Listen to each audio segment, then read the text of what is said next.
And we return. Our party has spent some time sharing some rather deep personal stories, outing the various things they have moved through and learned and understood. And now, as I gather my fox ears, we find the day is mostly theirs. The party has, well, a few hours before they have to gather at the court and meet with Madame Nowdy and discuss the things that are happening. And so we find themselves with some time in between. And so this is sort of where I'm going to step back a little bit and sort of mostly fully place the burden of the scene on you guys, as I've been doing all session here. Sorry about that.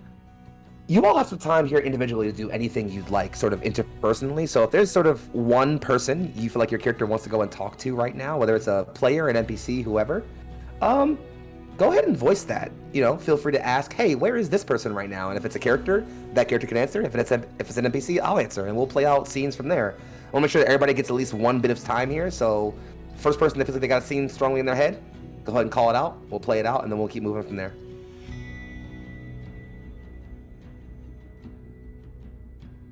Take your time, though.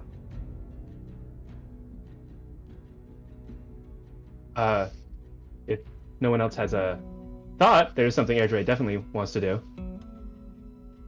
Go for it.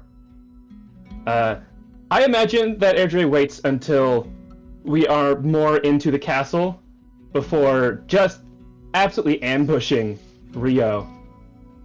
He just like appears behind him out of nowhere. It's like, I need you to recount the exact words, emotions, and facial expressions from when you met her. Just looms over him. Just appears behind Rio. Heard you met my ex. Were you trying to sneak up on me? Narrows eyes. Yes. Probably better.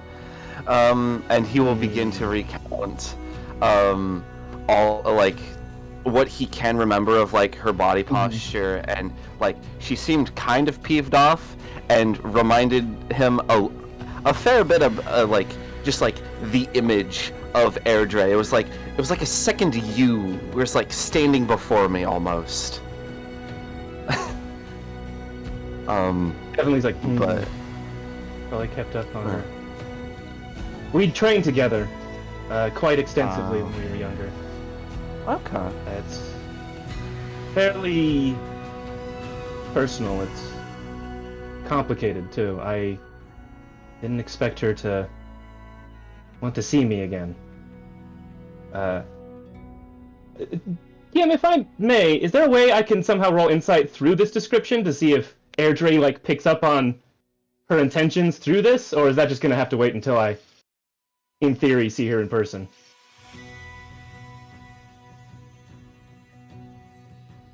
Run that by me again one more time. I don't know if Airdrie can roll insight on this event that is being described to him, or if it has to be Rio that rolls it, because he's like, at this point, Airdrie, he'd probably say this, I'm just not sure if she's looking for me for friendly or revenge reasons, if you understand me. I can't imagine me leaving when I did, and how I did was exactly I want you both to roll easy insight for her. For me, real quick. I mean, did you say goodbye?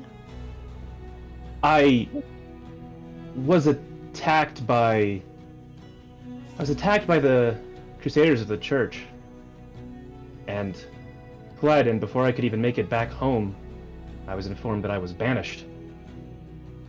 So, can I interject no, real quick here? Sorry, before you finish up. Where are we right now? I think that we have, like, whatever the inner castle walls, but before we get to the, like, castle proper, so, like, in the keep, but not in the castle. Probably, like, the open grounds in front, like, staging grounds. Whatever pathway Rio is taking, or wherever he was heading, before he got, like, amongst too many people. Someplace that's not, like, I'm ambushing you in a private place, but very much I don't want this to be, like, a super public like an open, but not public? Yeah. Like you're not appearing like in the alleyway, just like, yeah. Give me the information. No. Where's the trigger? Airdrie got a 17. I got a 16. Okay. Hey. 17 and 16. Her face was pretty stoic when you met her, Rio, so it was hard to get any direct indication of like where her head was at in regards to looking for Airdrie, but she didn't appear violent. She like wasn't like talking like she was going to kill him.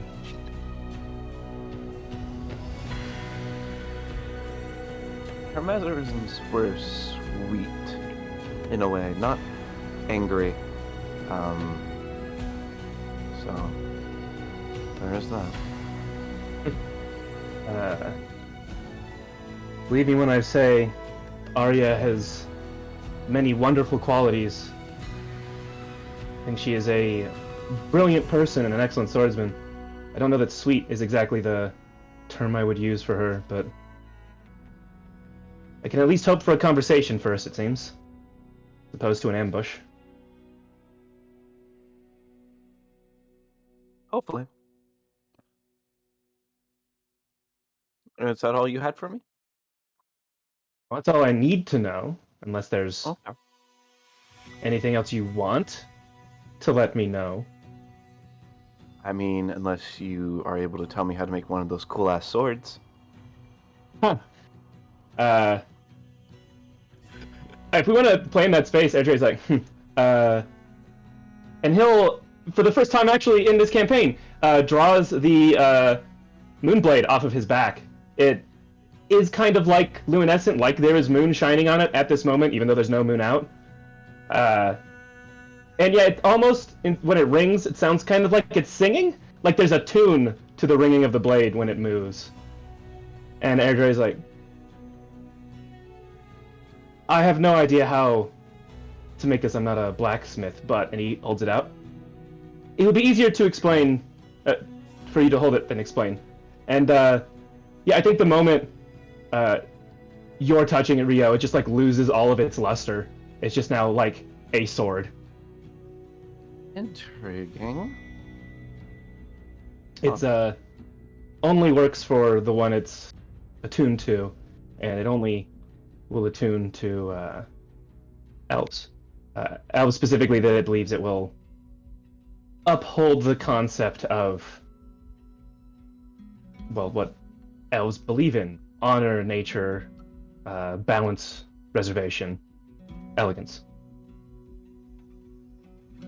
So, if let's say an elf was to make one of these swords, and in the elf that forged it, in their case that they did not believe in those things, let's say for example, would it attune to those beliefs instead rather than the more typical elfish ones? Well, elf blacksmiths have made weapons that are made to attune to different kinds of things, but to be a moonblade, it attunes to the concept of our culture, not whatever the blacksmith wants. There's been plenty of blacksmiths that have made it that haven't attuned to a moonblade themselves.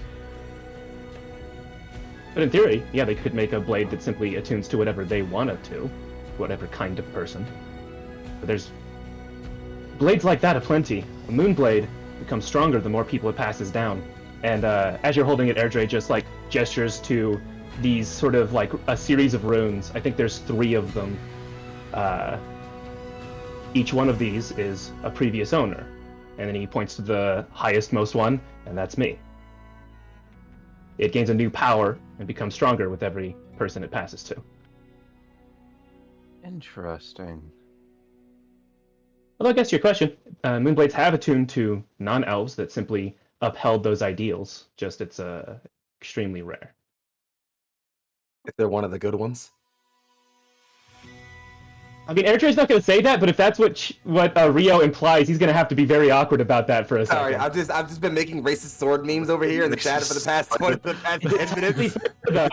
Like, I think Airdrie looks a little uncomfortable talking about this, but he doesn't really like lying, and this is kind of an important... It's like talking about like your slightly touchstone. racist uncle. It's like, hey.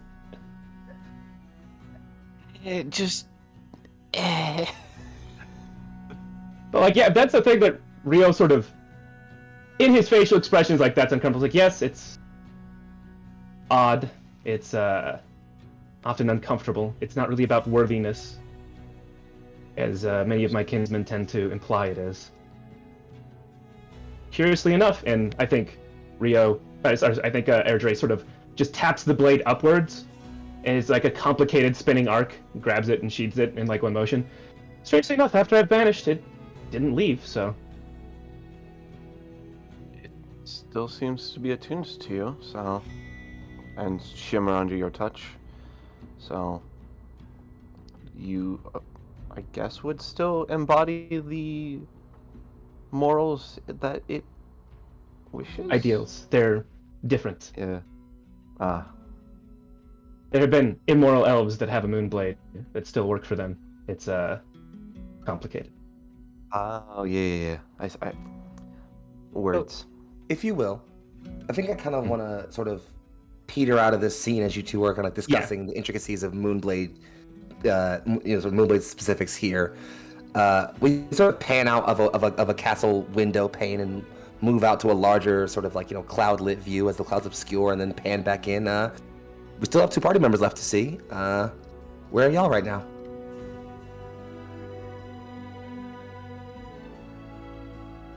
So, Fane. Have we seen Fane's room within the walls of the castle? We have not. Okay. Fane's like bedchamber is as close as is appropriate for it to get to like a little witch's bog hut.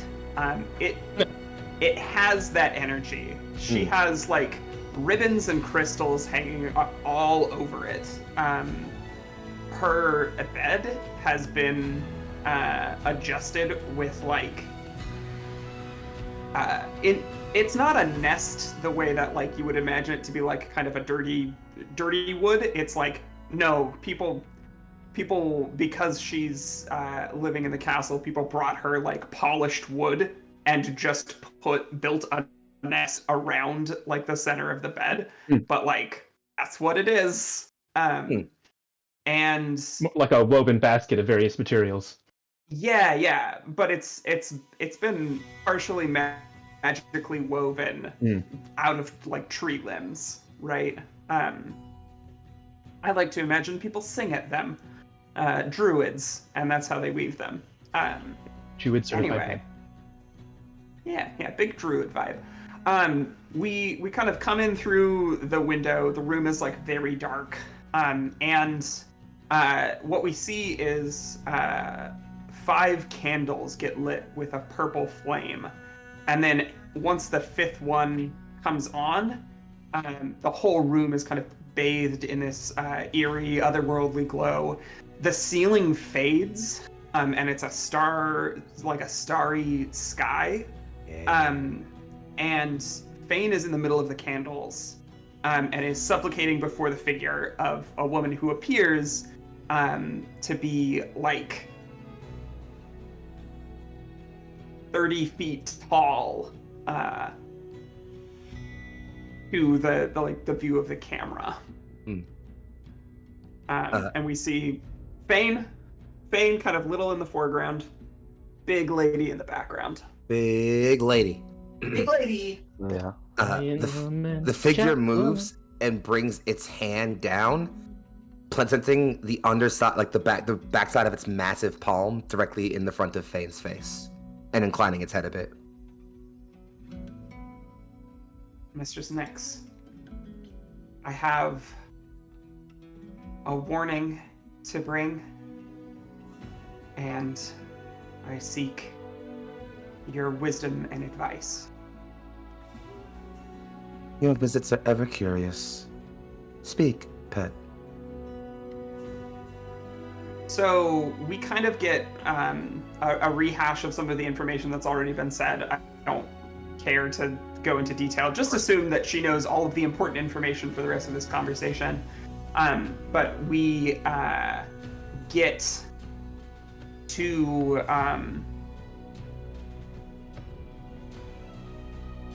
given that the elves have gathered together the dimensional tuning forks, and given their fear of Iman, I worry for our kinsfolk on the other Gilded Coast.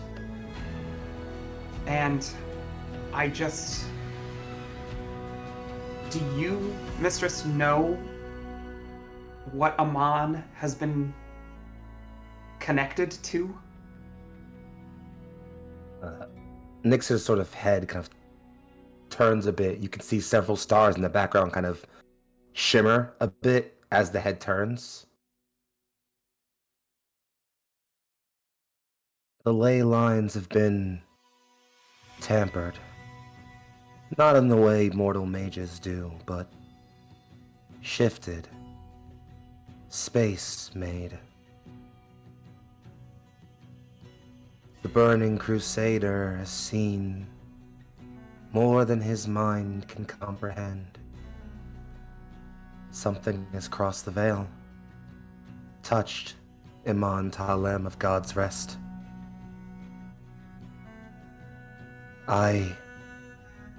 Even I cannot make out its true form.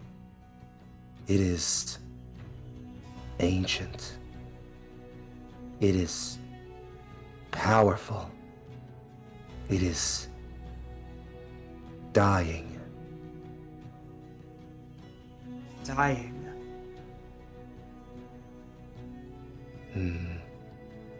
Its ember fades, massive even in this prostate state, but it is dying.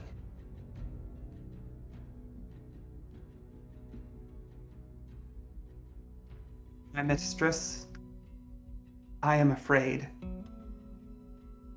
I fear Iman Talem's connection to this thing. Dying or not, a cornered animal is more ferocious when it is hurt. Whatever he plans to do, it could mean the end of everything. Your concerns are justified, my favorite. Not simply for the Crusader Lord, but for others, weavers and schemers. They too seek the dying flame. Their purpose clearer, but still catastrophic. Could Ithrika be looking for the flame? She offered us her aid, and I thought nothing of it at the time, but if she somehow knew of Iman's connection, could she be trying to take it for herself? Nyx Even kind of the just... corpse of a god is a powerful thing.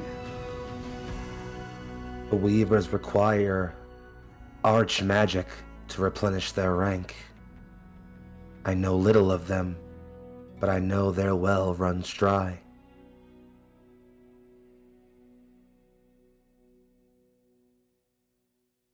What would you have me do, mistress? The weave must be righted. This aberration excised from the equation. Remove Iman of Talem.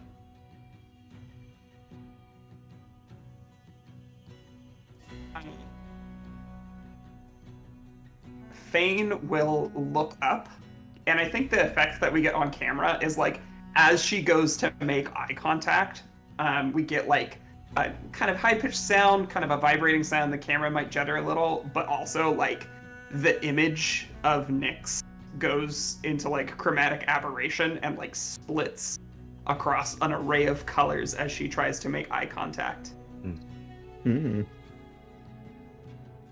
Your will shall be done, my lady.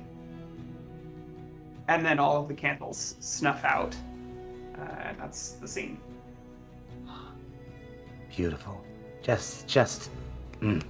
Well, then I believe before we check in with the court, there is only one last party member left to investigate. Where is the house historian right now?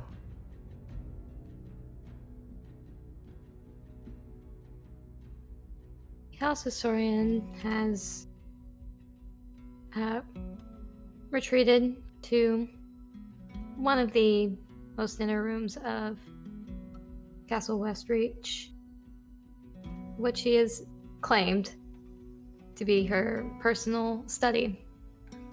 There's tomes spreading from across the continents, across different points of history that she's collected over gods know how many years, and she is filtering through all of them, as well as personal journals from, again, who knows how many years, trying to find information to put together clues. And this is very much how she spends most of her time, and trying to guess what the next step would be and what their response should be.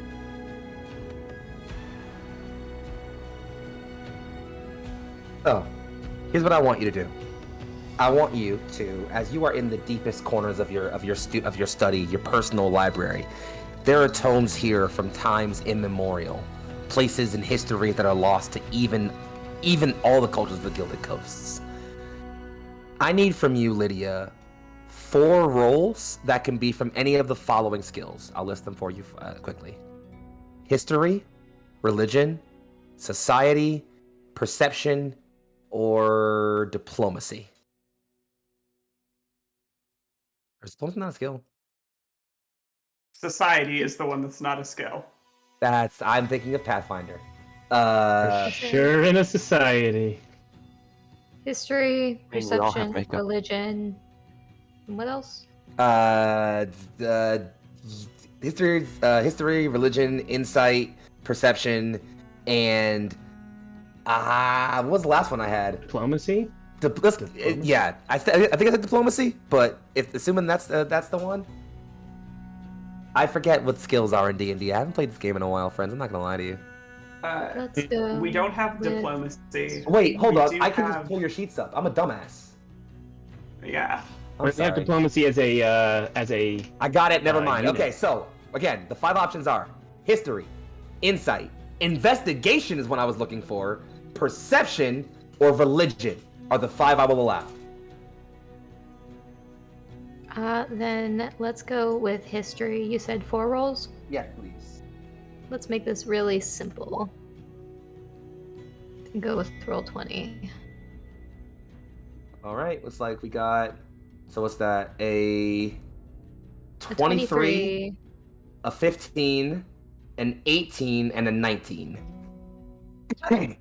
So, Lydia, you are pouring through your tomes. You are moving through rows and rows of books and scrolls, and so first you're pouring through. You pull out an old tome. It's a label.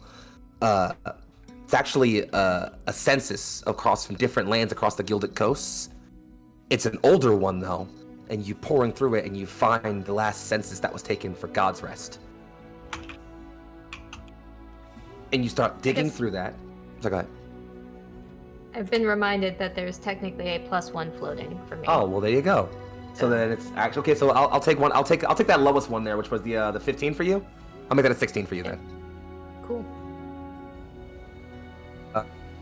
Continue. So what happens is you are moving through that. You're digging through and around, and you find the census for God's Rest, and you find the all the different homes and where they're stored at, and you find that interestingly enough that. Well, so that's sort of the first clue you get, and at first you kind of think like maybe I'll get some insight there. You don't really find anything there, so you put that aside and you pull the next thing down. You're still going through more books. Then you find an older scroll. You unroll this scroll out. It's an old cosmological map of, well, you imagine it's this world. It's outdated, it doesn't include some of the new planes that have shifted and rematerialized. In fact, you know the plane of fire has been moved over a couple degrees on the cosmic axis since this map was made, but certain things are still right. But you recognize that there's a lot of, well, blank space on this older cosmological map. Space that hasn't been filled in, where maybe whoever made this didn't know what planes were out there. That seems interesting to you. You pull it aside again, and you keep moving. You find another scroll, an even older one. And this one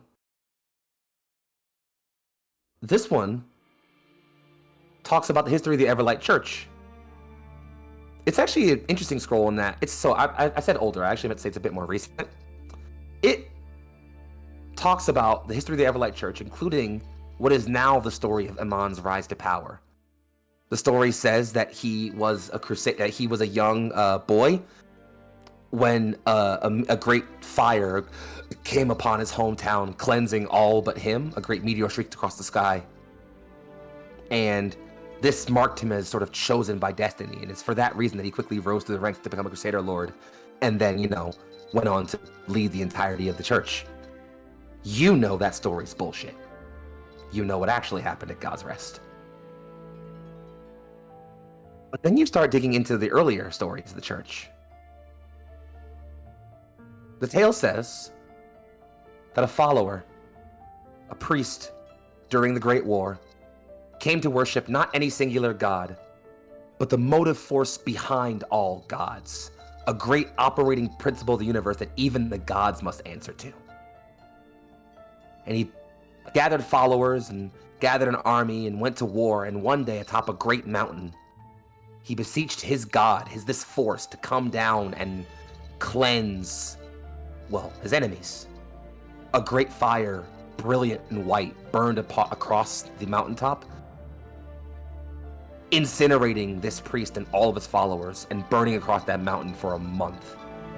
This is the founding fable of the Everlight Church. That this operating force, this force that all things in the universe must follow, is, it's a flame. A universal guiding fire. The Everflame. And the creed of the flame follows from that. And the reason this priest was burned was that he didn't follow it properly. That's all old news to you, and you're almost racking your brain over this. Like, what am I missing? I've gone through everything here. You pull back a little book, it slides the shelf across, and rather than books here, there's a collection of old tomes bound in animal skin and things. You pull an old dusty tome from far back. It's not even a book. It's notes.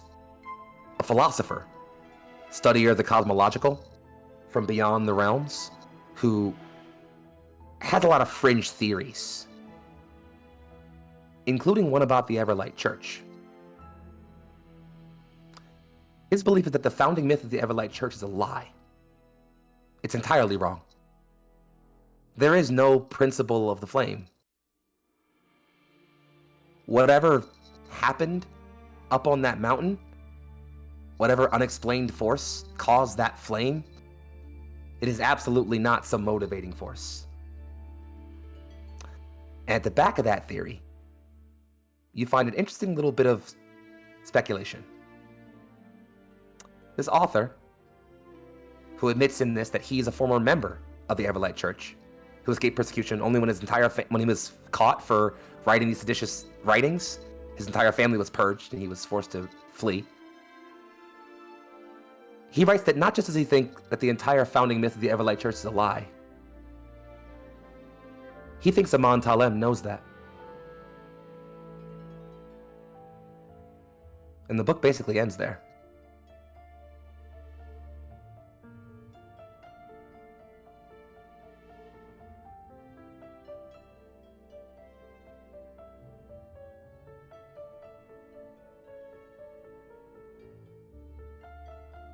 And that is the source.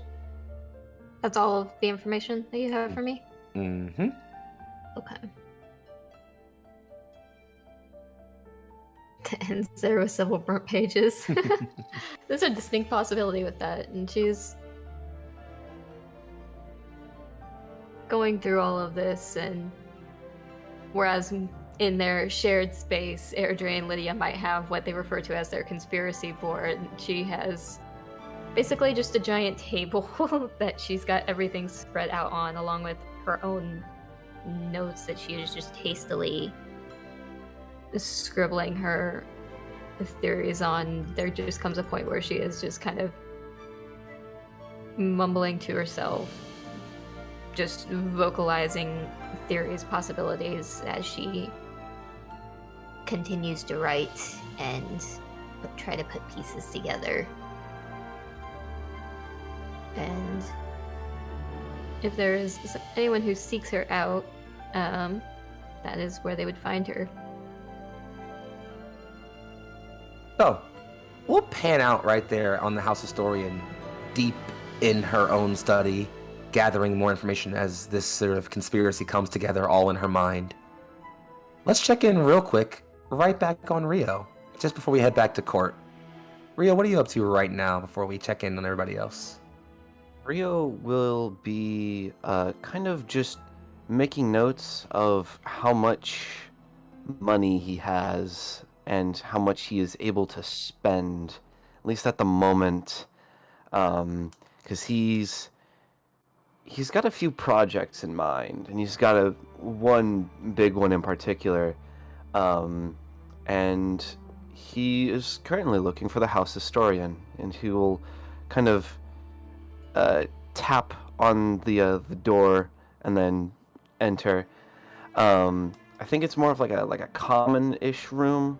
1 second, The if you don't mind. Right before you step in, and I actually want Lydia to set how her study looks, if you don't mind. But right before that, can you roll me 3d20 and then go ahead and proceed with that scene? Don't worry about the results. I'll deal with that in a minute. But just go ahead and roll that 3d20 as I deal with this important puppy. You got a tinker on stream. Oh shit! On stream, Tinker is being very much of a little brat right now. Hello. So, as you enter, yes, there is likely a more common space that's got the official desk and some of the more recent history of texts and tomes that she keeps for a more public appearance. But there is a door that most everybody knows it leads into a back room where she is usually doing her theory crafting and has some what she would refer to as restricted material. And under normal circumstances, that is actually protected by a ward. Why? No, she never really deigns to answer, other than it's potentially dangerous. But for the moment, that door is open. Oh yeah, with the door open, Rio, you're allowed to step in, take your space in, and well, go ahead. Thought I would find you here. We discussed a few things before we left out on our separate missions, and was wanting to catch up on those. I had contacted Morgan and asked her to send a... Sorry. You're fine. And in the sending of, I believe you used the word commissar to meet with you. I do not know if they have actually met with you, but my worry is mainly Ithaca's cooperative spirit. And yes.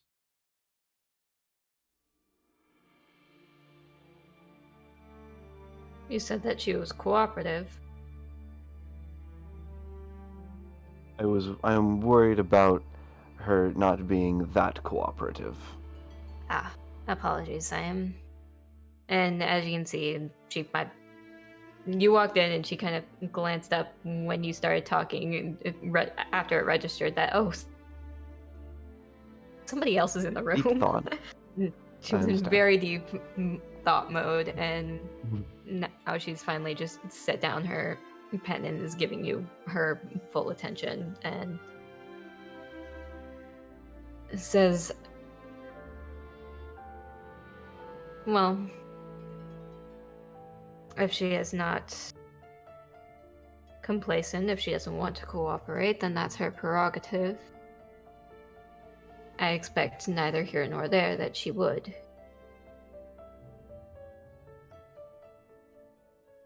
She has her own motivations, just like we have our own. This is true. Is that to say that you have not reached out to her or that you haven't received word? I have not received word from. The message has been sent, and it was confirmed that Morgan received it. Um, as as far as that, as far as the message was to continue, I am unsure, unfortunately.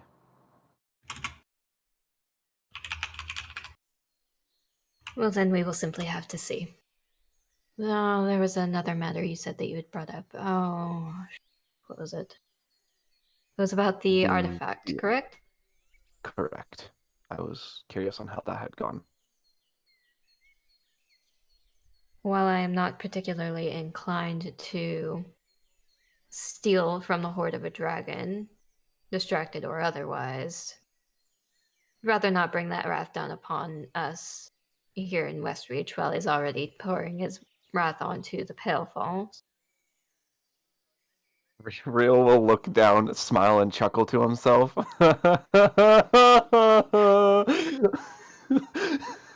as, as he'll like slip that like platinum coin into like his shirt. But Somewhere in the world, Edric that gets is, slightly more annoyed for some reason. He doesn't know why. but that isn't to say I didn't do a little snooping. Oh, I'm how fairly did you? confident that if there's an effect that you would like replicated, that I could, given the resources and an adequate amount of time, I could replicate it. Okay. I did have an idea for one, um, of body doubles being able to be more or less in two places at once, or two or more places if possible.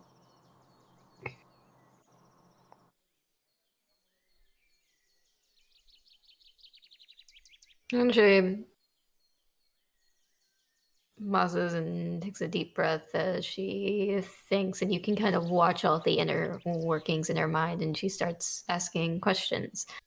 All right, how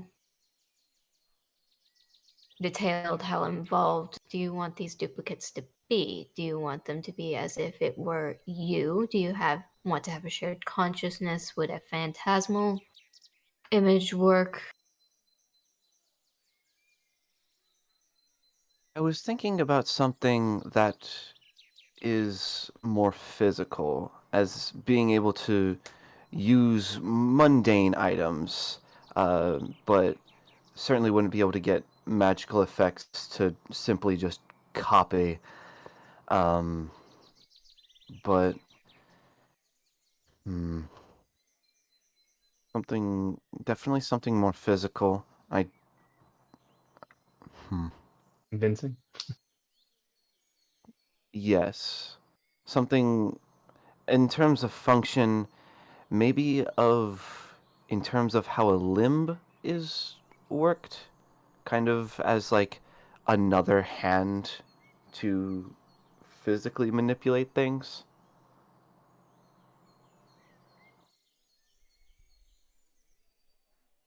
How great a distance did you have in mind?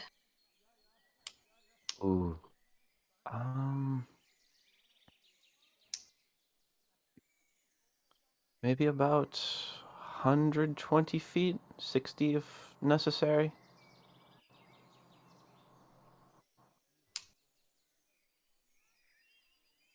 I understand it may be quite difficult to even just get that sort of thing, let alone keep it at range.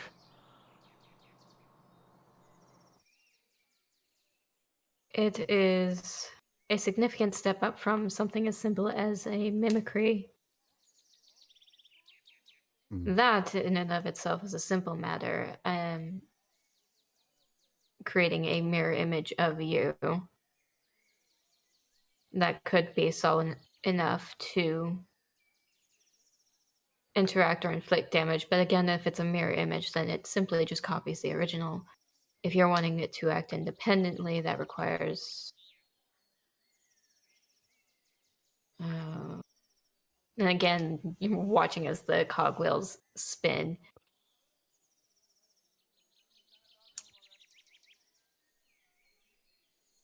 If you give me some time to do some drafting, I can give you an idea of what's feasible. Very well. That we have plenty of time for that. I did have a secondary matter I wish to bring up with you, because you are definitely magically knowledgeable. So the teleportation system that Ithaca had or is in use of was very intriguing for me, and I was wondering how much it would cost in materials and maybe even labor to set up not something of that scale, but something smaller. I was thinking about making an advanced or an increased incapacity capabilities of our Mayday system with our sending stones.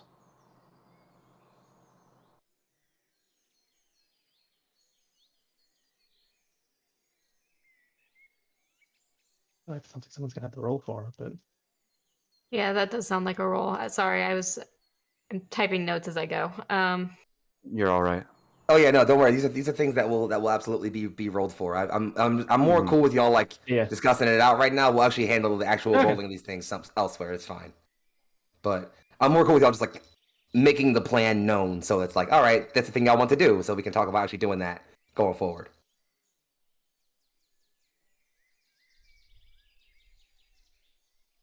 The physical resources are not nearly as important as the life force, the magic that would be used to fuel it and get such a system going, and making sure that it activates correctly. You're referring to your sending stones. You want to create something that your network can actively use to get to one another quickly, utilizing the stones themselves, or did you have particular locations in mind? Something a bit more smaller scale, at least at the moment, between the four of us and Naori. If one of us were to be attacked and we are individually overwhelmed, we may send out a message, and the others would be able to uh, link to or jump to a particular location, and from that location, jump again to the person who called for help. So as more of a prototype for a larger system. I'm not exactly sure what you mean by life force, though. As will we need You need magic to do it. sacrifices? Well, Oh, Life force magic, it's it's all the same for thing if you me, think it's about it. interchangeable. okay. Oh, Magic is Yeah, the the life spell is force too big, of you the might world. die. So yeah. So Ah. is there anything else I wanted to kind of like resolve in this direct space where we are right here with y'all two? Not really, other than just like costs and if Rio could like afford to like front the costs for both the beginnings of that network, or like the Mayday system, and both the sword. All right. Well, we'll talk. Well, yeah, we'll talk on the sort of actual material cost of that in a little bit when we have more time, sort of off screen. Because I think that's something we can deal with off screen. Lydia, anything else you want to handle in this space while you're here with Rio?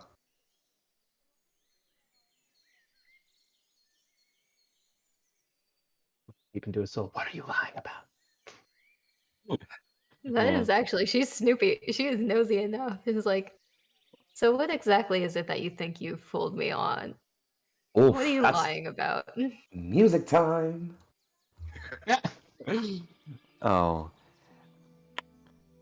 You Did see... you think that I'd forgotten? Oh, no, you Drama. remember very much. However, it is what you have never been told is the downfall of your knowledge. I have a bit of a side hustle, and I go by many names. Rio just happens to be one of them. Does that suffice?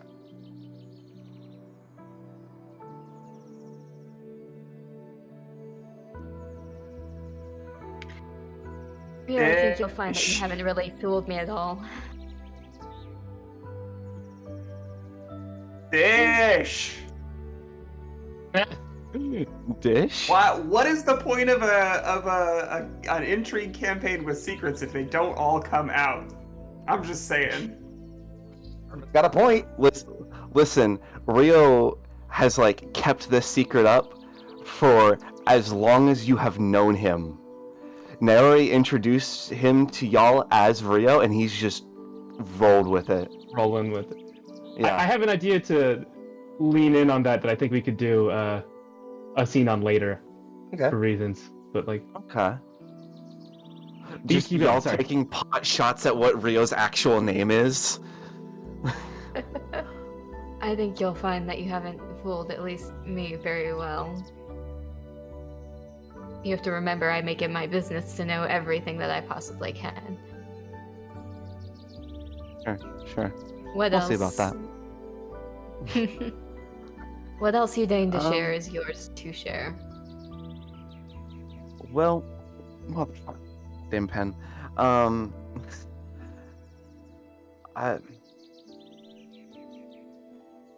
Well, to be honest, I have been feeling kind of useless to the group,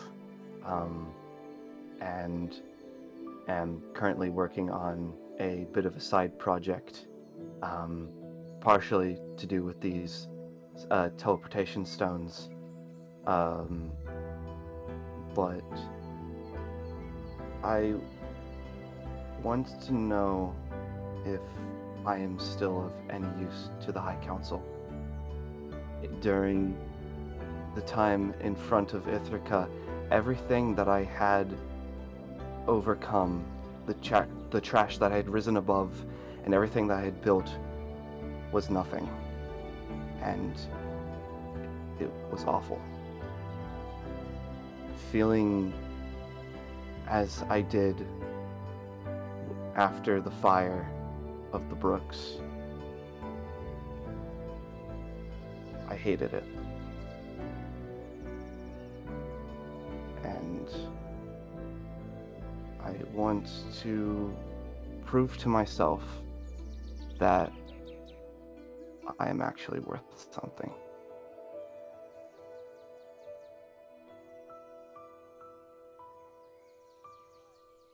I'll kind of May I just share like some give a insight heavy with you? sigh. Please. You, as an individual, do not need to prove that you are worth anything.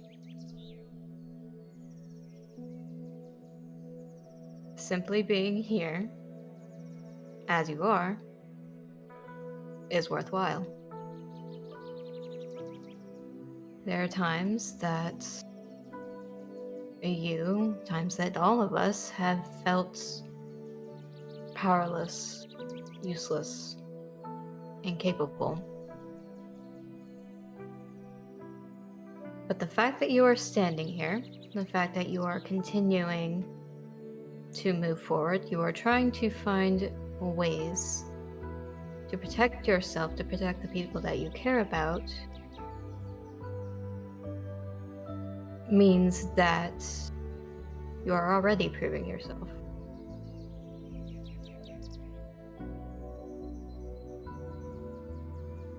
Even if you didn't need to prove anything to begin with. Worth is in what you are doing, my sweet Rio. You hear a voice from behind you. It's Naori in the door frame standing there. Not in what you have done.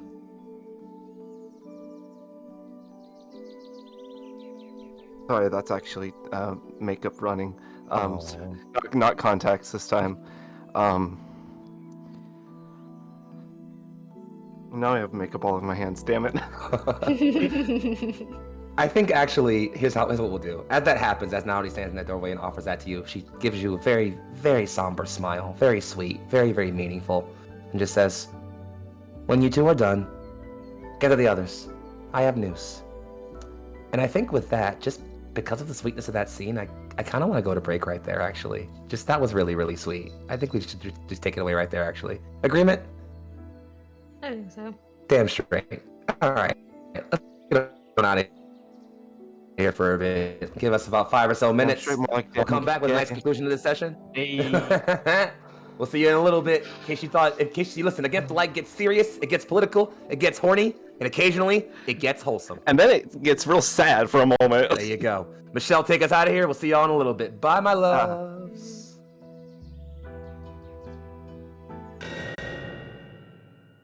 Hey. And we return for the conclusion of what's been just a banger of a session, honestly. I'm just gonna keep it OG with y'all. Just a real heat pack of a session, if we're gonna be honest. We got a raid. And we got a raid. Perfect timing from our dear friend, our Dragon's Breath. Hey, baby. How you doing, love? Mwah. So, as we return to scene, with some emotional conversation shared, other things learned, and I'm gonna say some incredibly heartfelt conversations had between some friends. I'm gonna even say that. The house gathered. Madame Naudi informed you all of some various things. You all took the time to inform her of the things that had happened. She offered, light nod to the information behind Arya and the Palefall and Drya. She chortled a bit at the recounting of what happened with Zhao.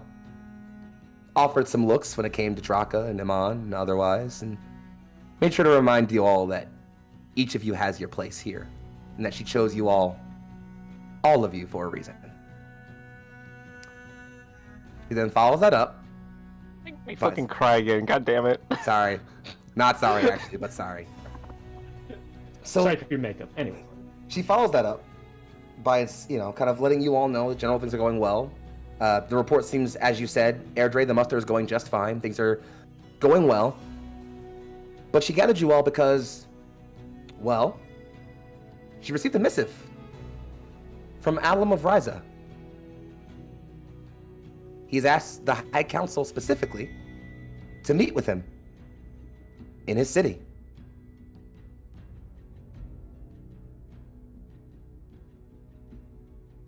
It's a good idea. I was going to say that we probably want to be on the island anyways. I'd rather disrupt them from their staging ground than once they've fully assaulted anyways. We also have their people to help. There is also the possibility of laying a trap for them. Not necessarily mobilizing forces or something of the sort, but I have had some ideas. See what Alum has to say. True. There's always a chance that this is a trap for us, but I'd rather we sprang it than any of our lieutenants that would be less capable of escaping it. I agree entirely. As such, I'm going to have you all go personally. And we'll kind of just camera slow fade out to the open sea as you all are on one of the crown jewel ships of the Vairdanian estate. Blissfully traveling across the sea, making your way towards Port and Ryza Isle. you're all here and have the time to yourselves. You all know you are going to meet with Alum of Ryza. Now already specified, this was given, not only was this missive sent officially, with the stamp of the Ryzen people directly, so this was official declaration. This is a fully diplomatic mission. As such, there are no warships with you. You have escorts, certainly, but there are no warships with you, and this is denoted as a specifically diplomatic mission. There is allowed no armed conflict here. And I have wings. Oh, yeah. On that note, I think Airdrie would probably take the time to definitely train, particularly his Lieutenant Reese, on, hey, it's different fighting on a ship. Here's some of the nuances. Whether she actually needs it or not, simply because that's how he spends time, usually, and assumes that he has things to teach people. But also, if anyone else wants to... Yeah, she has no problem with being refreshed. Absolutely. No issue at all. It's also possibly for his practice, because Reese can actually hold her own against Airdrie. But also we'll allow anyone else, or invite anyone else who wants to participate, but I just don't imagine that's necessarily something everyone else needs. Imagine Fane is I can fly? Why do I need to practice being on the boat? You can practice being above. Just fly above y'all and just drop arrows. Just have fun with the rain. I mean, she's a thunderous lady. Yeah, I don't know if Rio wanted to participate or not. This do be hitting different. I shouldn't have said that. No. I should not have said that. It's too late now. There's some things, yeah. Shift and click. Now all of Twitch Other knows way. you're horny. That's my secret, Captain. I'm always horny. The tiefling joke. Oh, not to make up my notebook. God damn it. She gets everywhere. Yeah, I think that's what Airdrie is occupying, and just talking about footwork, and you have to move with the sway of the ship. He's almost hoping that there's rougher seas, just so he can practice in worse conditions. You all... That's alright. Is there anything else you want to play with, in sort of travel space before we kind of start moving forward? I do have a question, though. Go. So how was Rio able to send over his hands as a kind of over to Ryza Isle as those shipwrights? Rio, can you roll me espionage real quick, actually, while we're moving through this? Espionage. That's a +1 from the domain sheet. And plus your proficiency if you're proficient in stealth, which I believe you should be. I definitely should be. You're a rogue. Pretty sure that's how that works. Yep. So... yeah, investigation or stealth. Okay, investigation. You're also being flooded with +2s. So enjoy. Oh my god, okay. One for everyone, apparently, including me. Thank you, Michelle. Oh, there's another one. What the heck? A Mallard, Y'all so you gotta guys... start naming. You gotta start naming people now, guys. Oh, yeah, apparently, so everyone has one +2, and there's a free floating one. Okay, so just also, a party one. Do +2s travel between sessions? Say no, just for the sake of my bookkeeping. That's I fair. don't want to keep track of that either. Yes, same. Fair. Between multiple games? Yeah, there's no way. So what's that roll looking like? So that is a... Let's see, stuff. Oh. Yeah, that will be a 16, including all the bonuses. So you definitely were able to gather up the Sorry, teams and... no, 18. I forgot about the +2 from the espionage. Okay. 18, that does make a difference here. Oh. So you are able to gather the you're definitely able to gather the teams and get them sent out towards Ryza. You even were able to gather the paperwork and documentation to know that they were being deployed. But you know how this works. You won't hear from them until you report in, which maybe you have plans to do when you get to Ryza after your meeting, but you were definitely able to send them off. Okay. Anything else that wants to happen here in this space? I would like to have a conversation with Thane. Okay.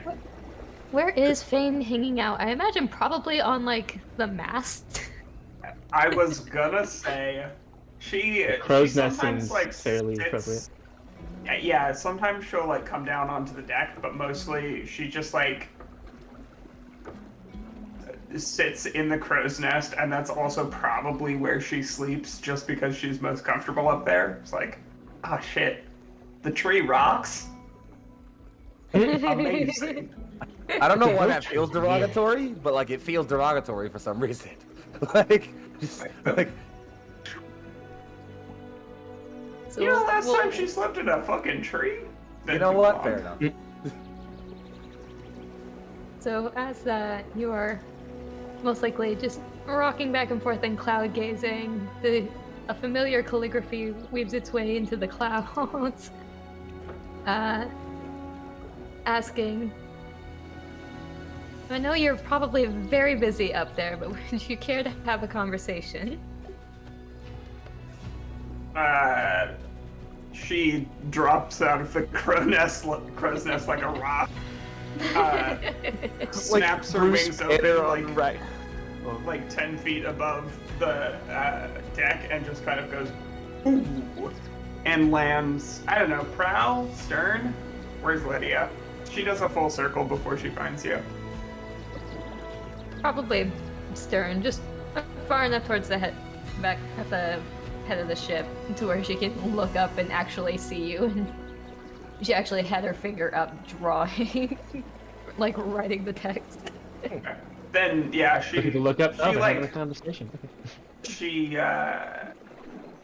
grabs hold of the railing on the back of the ship and just like kind of looks over you. It's one of those like Spider-Man situations where we're looking at each other, but our faces are upside down. Ah!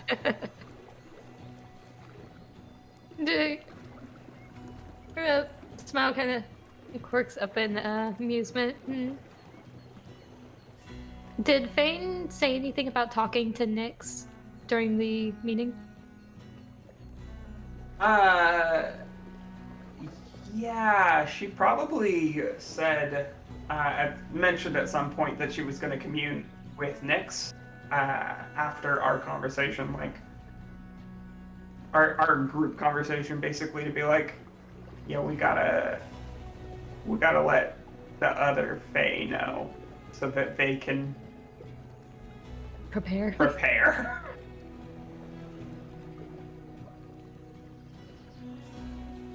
I was wondering what came of your conversation with Nyx. You might be interested to hear the power. The power that Iman has hitched himself to. He's dragging something that is almost a corpse. Whatever he's tied to is in the process of dying.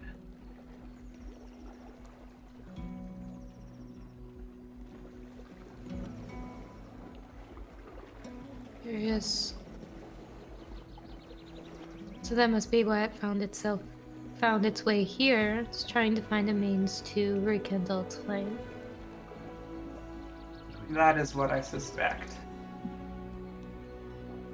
Or otherwise transform itself and avoid an untimely end.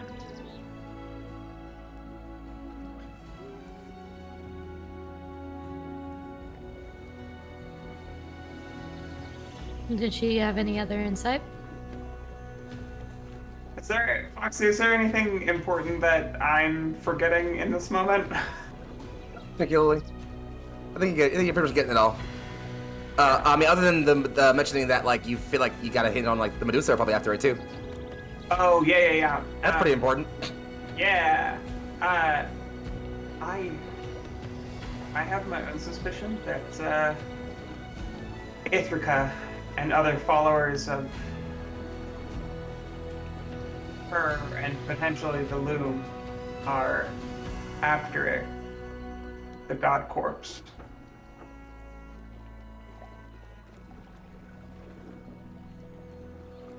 whatever power it gives Iman, Ithaca could do something with it. Nyx said that their wellspring was drying up.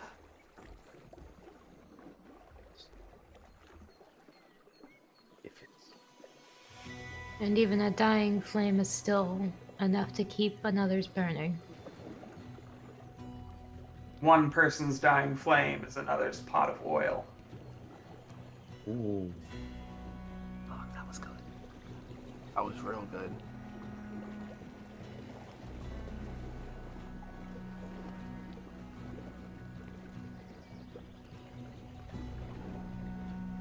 I just want it said that throughout this, because she's like closer to sea level, Fane is like doing that thing that like seagulls do when it's breezy and like occasionally almost getting blown off of her perch, or like having to ride like a little bit of a wave and then landing again.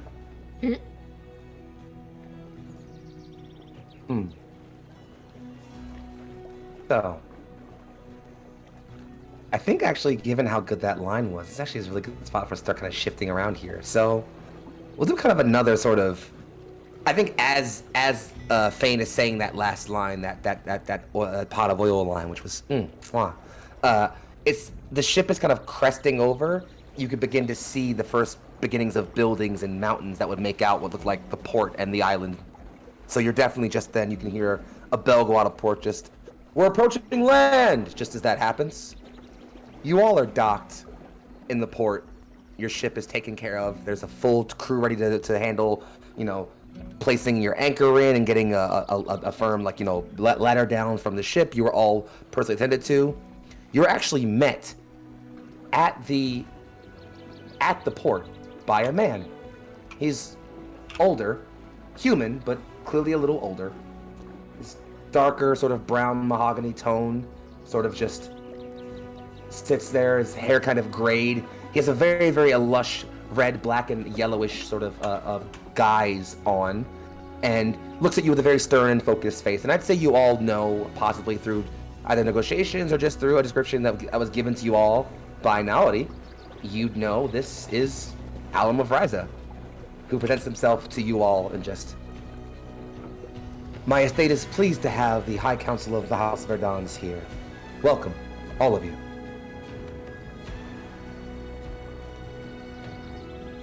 It's a pleasure to be here.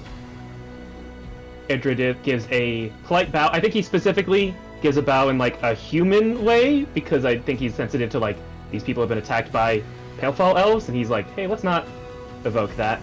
But I do want to at least get a good vibe check off this guy.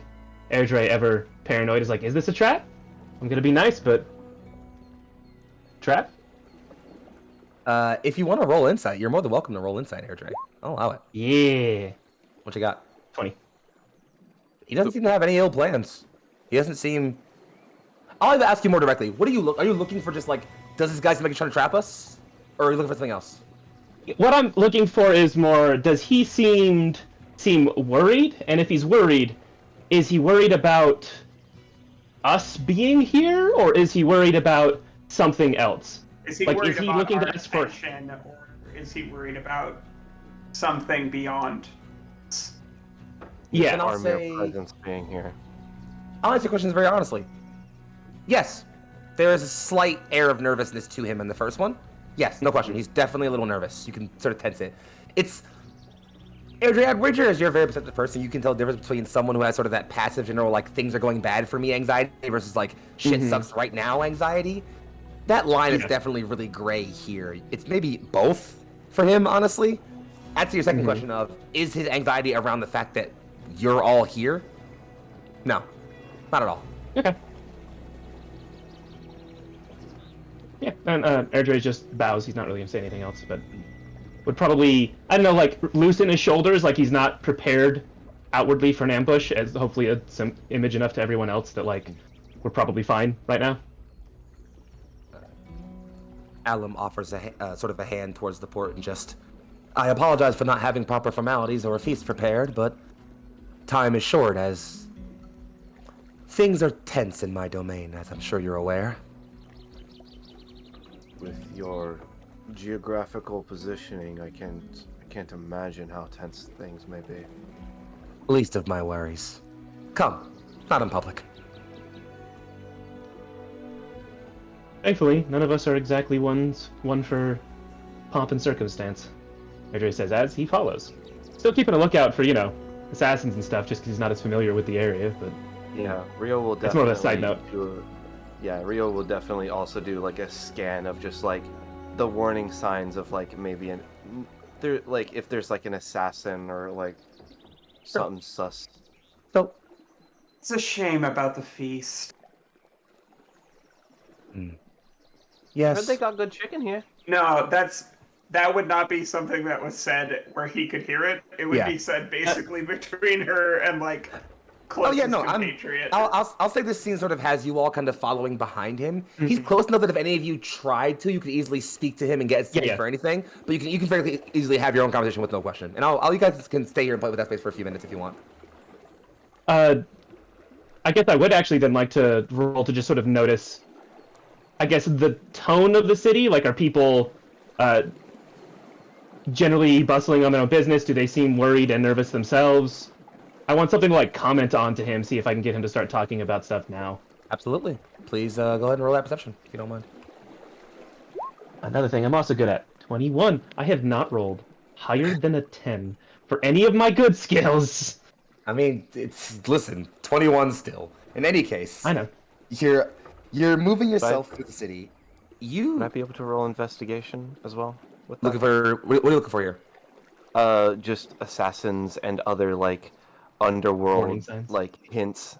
Roll. Go ahead. Okay. As you're rolling that, I'll go ahead and I'll come back to that in just a moment. So, Airdrie, you are looking about just the general vibe of people as you're walking through the town. The town seems mostly business as usual. Townsgoers are busying themselves with, their usual work and trading and talking. There's a pretty busy square where people are chatting and discussing things and trading various wares, and no one seems overtly cautious or concerned. Nowhere more than anywhere else you've been in a region that's on the brink of what could be a massive war and that most people are talking about at this point constantly. But besides that, no, everything seems to be mostly business as usual.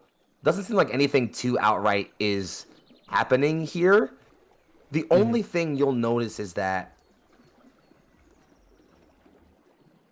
the ports seem particularly busy. Like, there's a lot of work, and a lot of people are working in the ports right now. A lot of movement, and you wager this is a trade city. It's it's an island nation, obviously, so port's gonna be busy. But I think as someone who's traveled as much as you have, you can wager like, yeah, this seems like the port's real active for Yeah, I guess if I can, is it active like a lot of things being shipped in, a lot of people or things being shipped out? Or are they building a lot of things? A lot of things are being taken in. A lot of ships are coming in, offloading crates, personnel, a lot of things, just offloading. Unless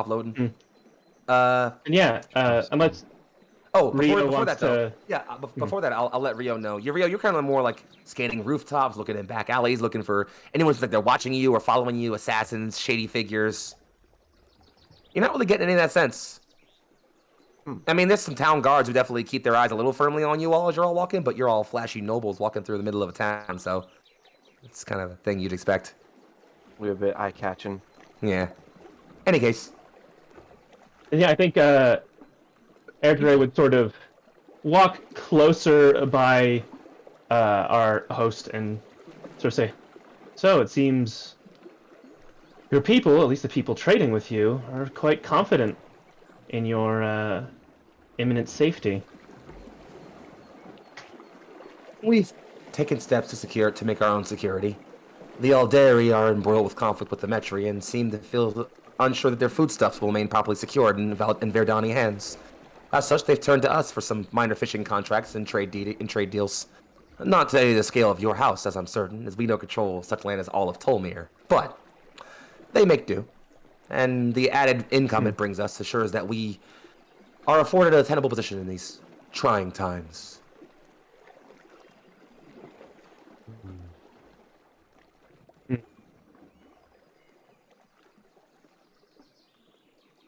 Leave that if you guys have something else.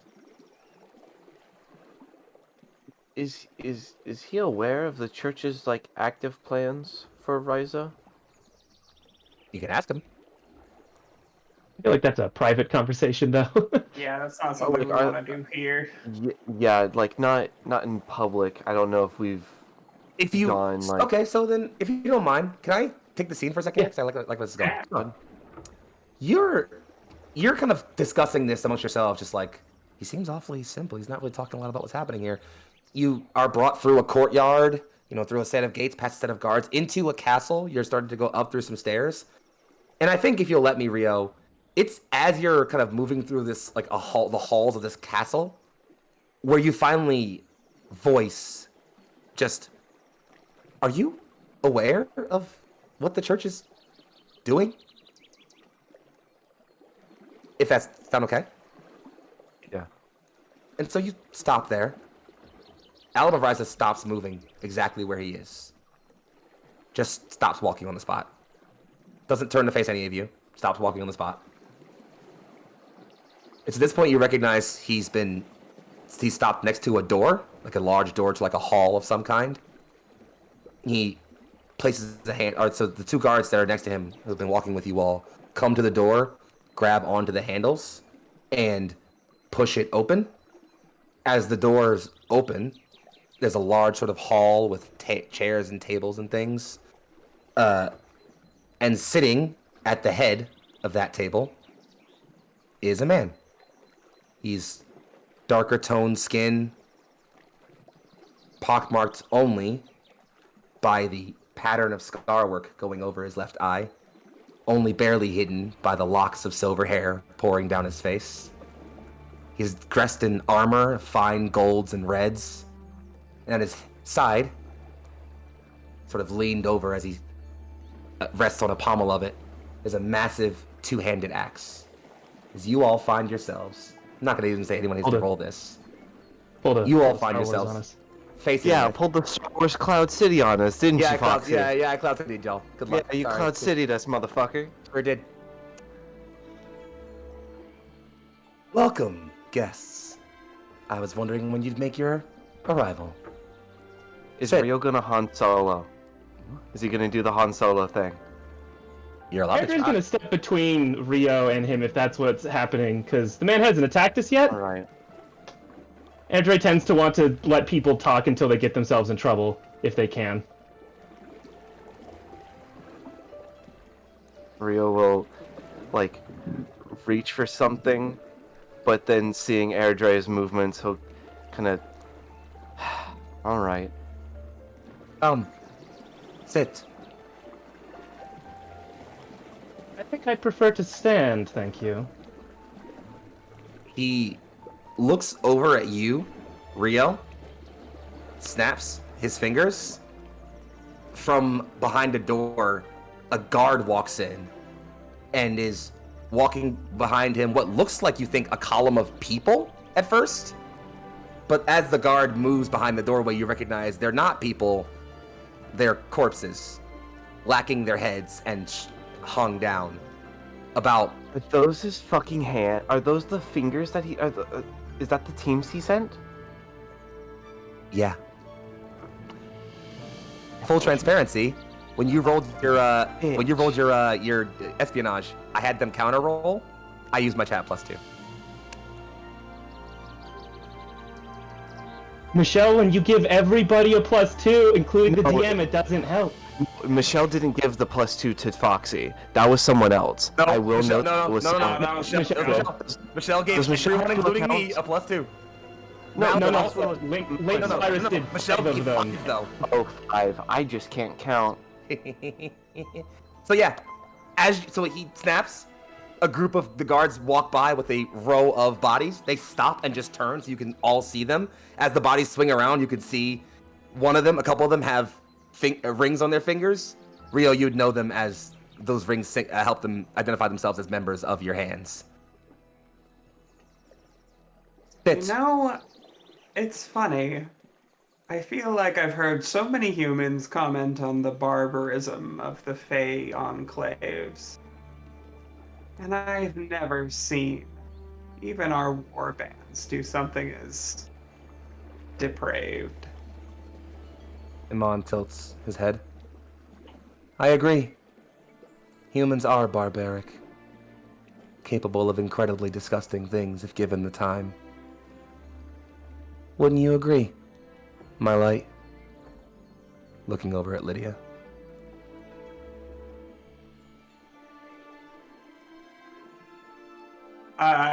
Fane suddenly looms. Or not suddenly, just like, gets bigger. Archer wants to silently just look around like, he is ready to act, he just didn't want to act immediately. Just to the three of you. Is the door behind us closed? It's not. It's wide open still. But Amon does catch you looking around and just... I will not ask again. Sit. I will not insist again. I don't sit in the presence of men who want to kill us. Me in particular. Do I know you? I suppose not. You have several men to do, though.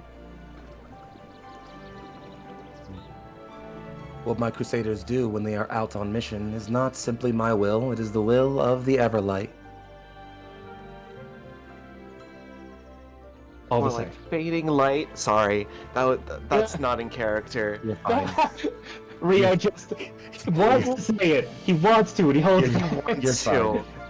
He wants to do so much. Also, Foxy, I asked you a question in DMs. I saw. I'm it looking is for it. Okay. I'm looking at it right now. I have Uh, a question. Utilizing True Sight, what is the state of things here? as in...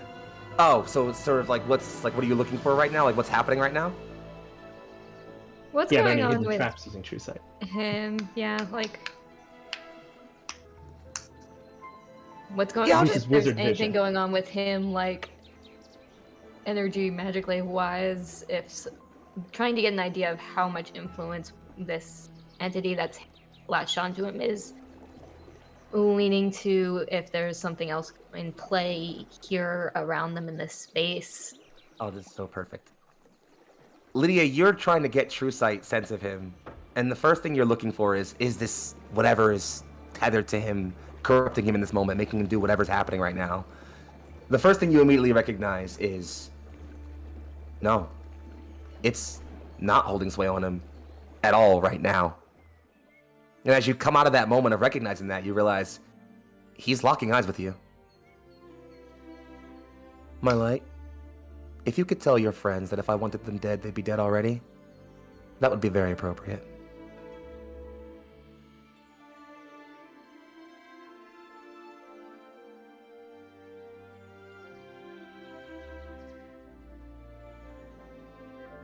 I will simply share that is my personal opinion that any species, individual, and putting a little bit of emphasis on individual, is capable of any sort of barbarian act.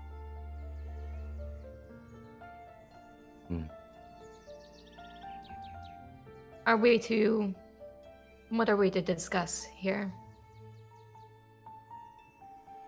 It is as the... Feast is back on?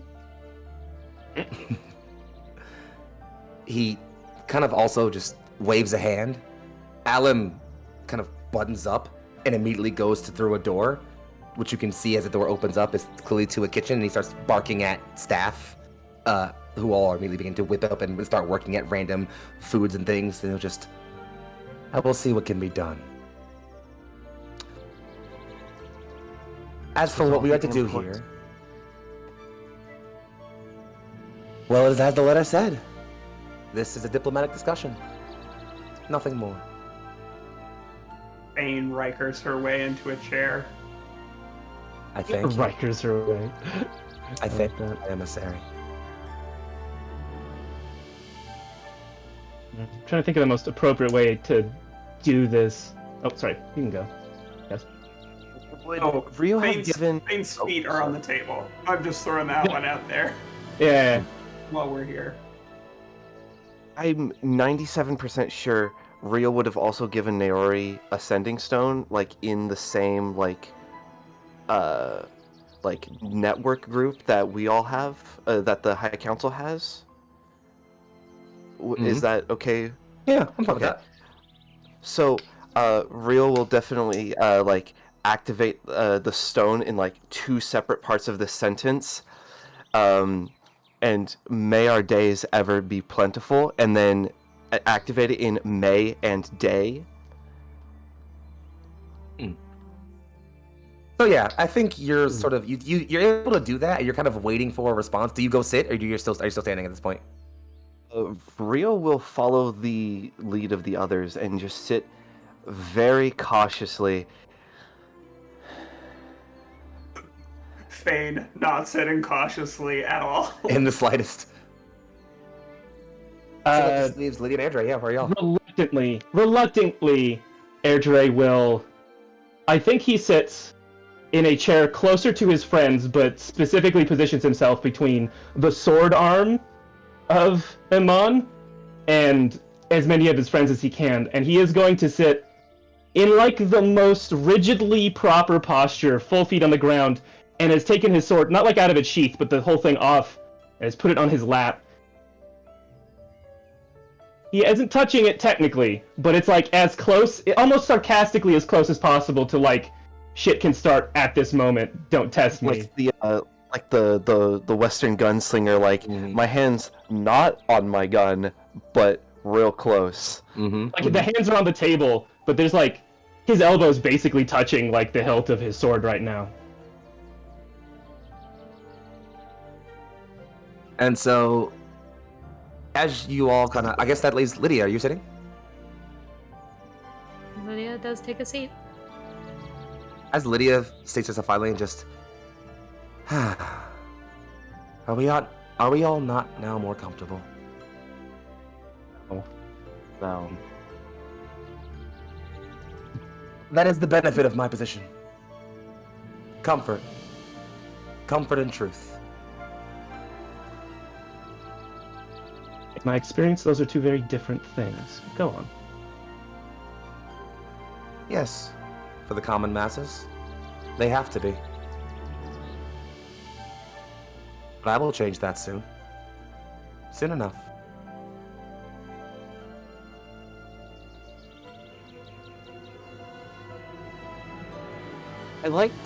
So this table is very long, isn't it?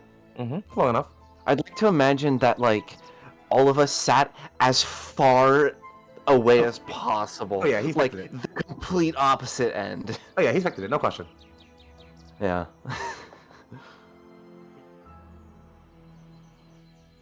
Well, I will keep this simple. You all understand what I want of this world, of this realm. Control, domination, subjugation, obedience. You will all give it to me, and there will be no blood in the West. Well, no more blood in the West.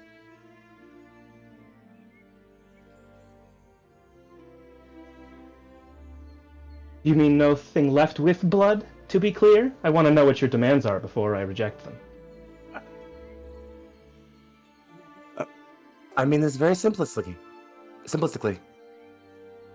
House Vairdans is the most powerful estate capable in the West. The Aldari, the Metri, Chaltraxe and his fetid kin.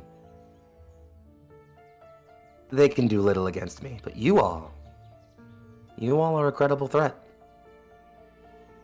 Spare this place even more bloodshed. Spare a coast littered with the blood of warriors and innocents alike. Several years of even more. Capitulate to me. Surrender. Have the coast be remade in a better way. A peaceful way.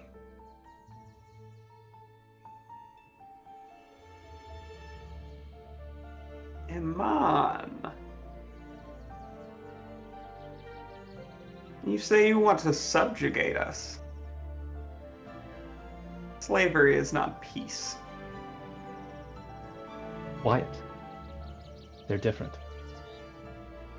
I will bring you neither peace nor quiet. Instead, I will bring you and everyone else in this world truth. And it will be what unifies all of us. I will tell you this truth if you accept these terms now.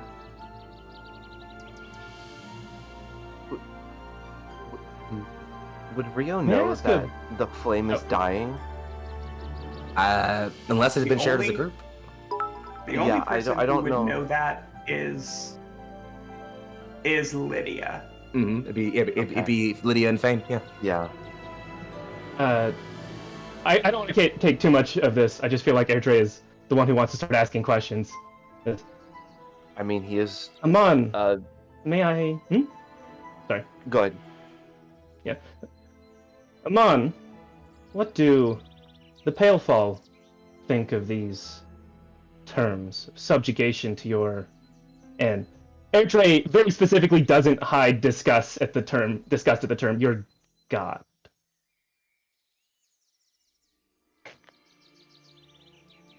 Have you corrupted them so fully?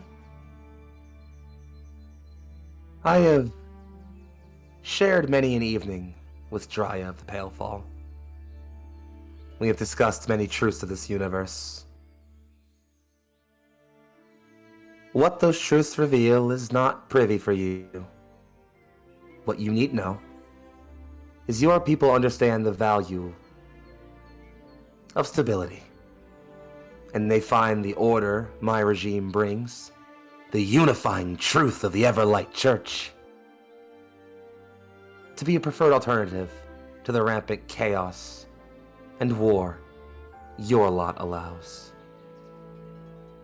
DM, I want to do two very specific things.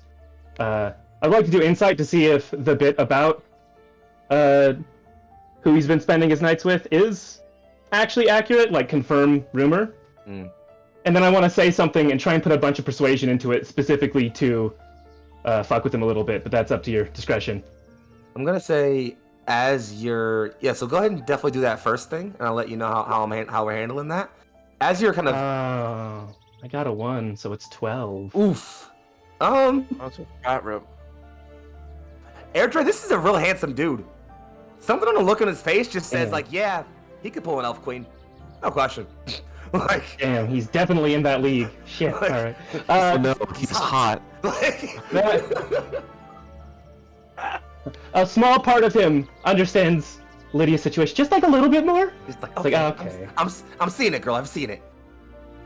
Okay, but the second thing, if you let me, he wants to throw doubt in that relationship, assuming that, because Airdrie believes it's true now, or at least Oh well, right before mostly. you do that, the door behind you, which is still open, you notice 3 figures walk in.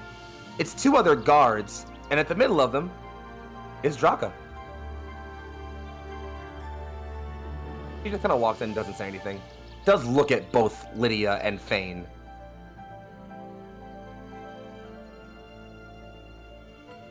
Lydia doesn't give a reaction outside of, Oh. oh, I recognize who you are, but it's Lydia, and they're aware that Lydia knows fucking everything. When Fane is confident that like Iman's line of sight would not be able to see it, she will wink at Draka. And I'm okay with that. And I accept that. I have to. Well, It's no, I required. kind of want to check in as a player, but I think Airdrie would kind of try and check in with Fane in particular as the one who seemed excited about this, of like, do we mess with Dragon now? Do we... She'll tilt her chin just so to be like, yeah. Then yeah, I think the thing I want to say, and I could say it out of character first if you want to like approve it, but I think you just say it anyways, is, and you're so sure, Amon of the Everlight Church, that she actually agrees? That she believes you? There's no other plot going on? She banished me simply for knowing our high historian here. Allowed many of my men to die for the crime of meeting her. Without any retaliation against you. You don't think there's some part of her that's manipulating you? Amon of the High Flame? A servant of gods? Again, discussed as much as possible on that. God's derogatory is what he's doing. he tilts his head a bit and just... It will not matter when the truth is revealed. Draka, across the way, speaks up a bit and just... He has the elf wrapped around his finger. Enough! He says out loud. True, Draga, it's amusing. I would not that be you think so that. sure about that. Exactly, one after the other. That's amusing. Draga, was it? You are speaking to me now. My bishops are not worth your time currently. They are never Oh, I worth my beg to time. differ. Draka cuts her eyes away a reactions little. now. Licks lips. With Okay. I took psychic damage. I love that Fane and Airdrie had exactly opposite reactions to that statement, Yeah. too, as a side note.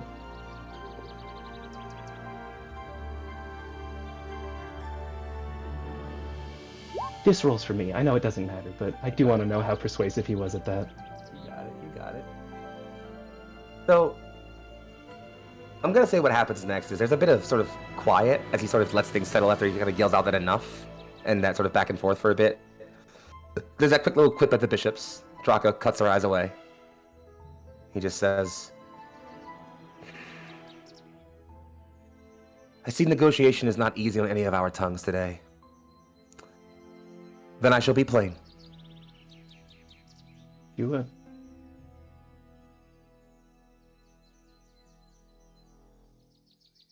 I will burn your fields. I will salt your roads. I will murder your families, rip apart their homes. I will break down every fortress, shatter every barricade, slaughter every soldier. You are not dealing with me. You are dealing with faith. You could kill me right now in this room, and the flood of faithful that would fall upon your land would drown you all in their blood before surrendering. This is not a request. This is an ultimatum. Capitulate, or lose so much, so very much, in what is to come.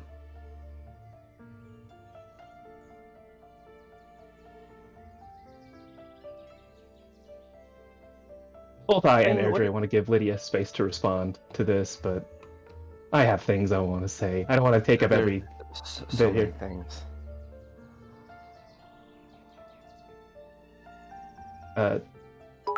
Hello, Rio, what are you asking?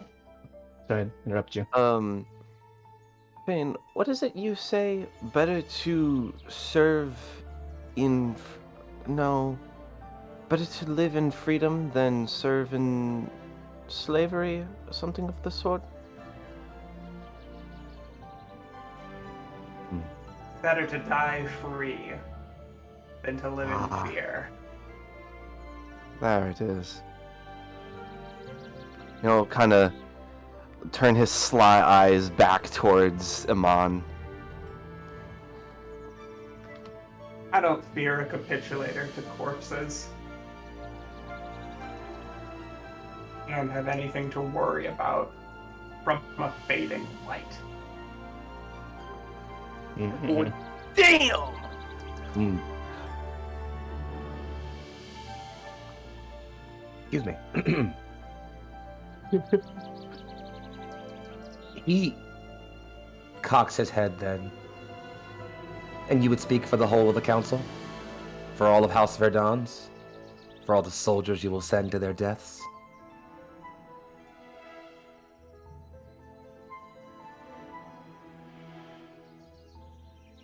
Where we live, nothing is done by the will of one alone. So no, I will not speak for every man, woman, and child that you would choose to burn away in hopes of, what is it that you said? Spreading truth? Pulling back the wool from our eyes? No. But I will speak for every fae, everybody from every enclave. We do not bow. None are above the others. Our voices as one. And we say, you are no better than the lowest among us. If you will not Kill bow, us if you must. But don't pretend that we will find any succor in your ashen offerings. Ashen. Appropriate. If you will not bow, then you will burn. You have chosen this path. Remember that when all crumbles around you, when everything that's important to you dies.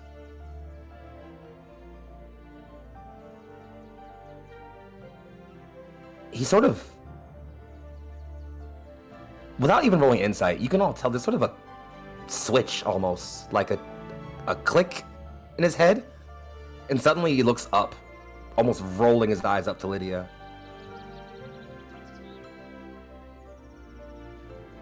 Tell me, can you all trust everyone in your number?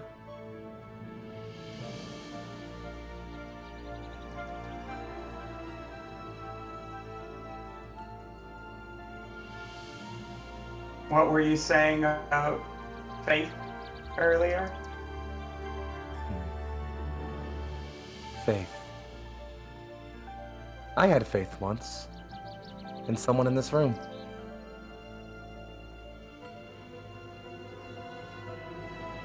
He looks kind of around and just... You never told them, did you?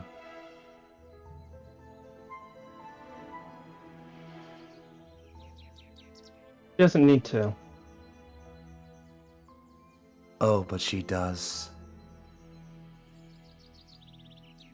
Go on then, my light. Tell them.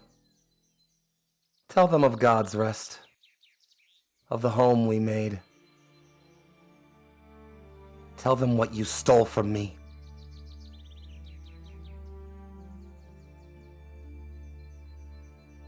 I don't think that's particularly relevant to the negotiations of apparently Elf, slave.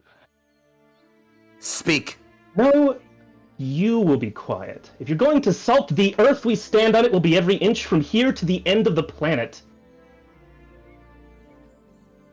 You don't get to start a negotiation with dead bodies and slavery without any assurances of actual peace, as opposed to bowing underneath your fetid burned boot, your scarred visage. We know about God's rest. We know you lived there. We know that a thing died there and an explosion happened. There's no secrets you can throw around here. Like you have some sort of power over us. Killed my children! Or did you? She did! How dare you! And he lifts the axe up.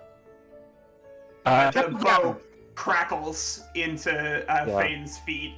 It's Tell them. fully drawn and it is like reamed with energy. Tell them now, witch woman.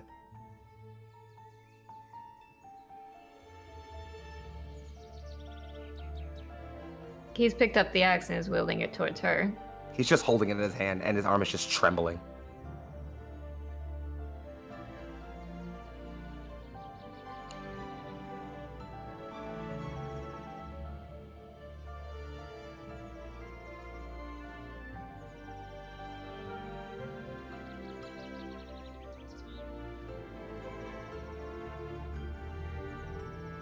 She could have bathed in the blood of 100 children, and I would prefer her company to the sole of your boot on my tongue.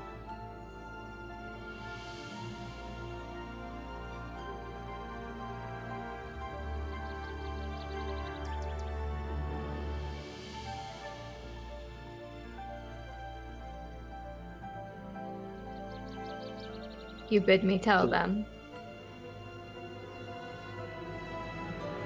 Will you? I bid thee show them. And how will I do that?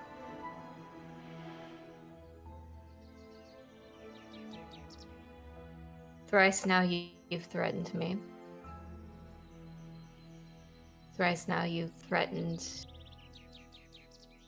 my people.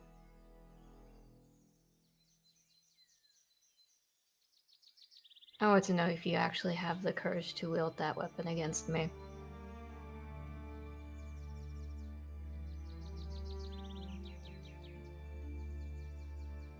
He stands there shaking for a very, very long time in this tense moment.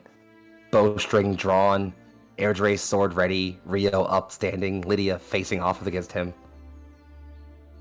Very slowly, almost like a creaking mechanism. He lifts the axe arm up. It slams those of back you- down. Sorry, go ahead. Oh.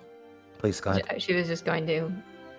And should he wield this against me, I bid thee, none of you, take act. Airdroid sword that was just barely popped out of the sheath. Audible slight click inward, just...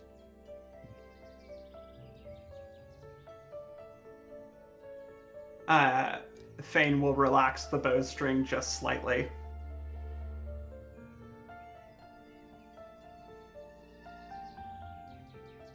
He swings the axe arm back down with incredible speed.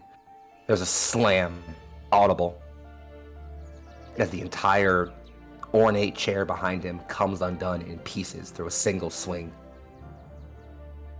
He stares at you, Lydia. Tears. Genuine tears. Not the blood they were previously, but genuine tears pouring from his eyes.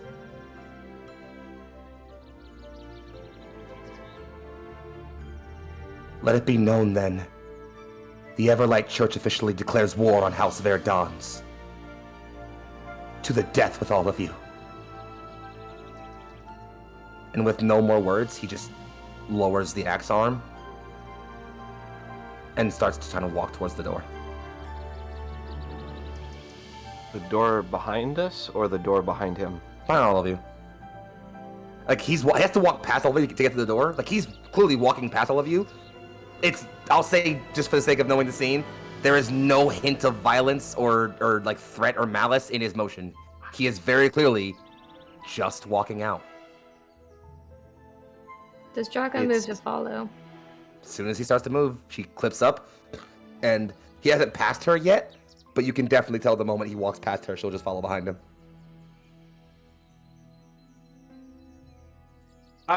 Thane is gonna look to her as she walks by and say the thing that she said to Lydia when last they saw her. You can move mountains for that man. And in turn, all he'll give to you is a request to drink the seas. You'll see her clench her fist a bit tighter and just close her eyes and walk away a bit. That is undoubtedly the most effective you've ever seen her. I can add a small needle to the top of that pile. Probably just a small comment on elves do not love men that would burn the seas and raise the forests. Remember that. For your master's sake. Is like the thing he whispers as she passes.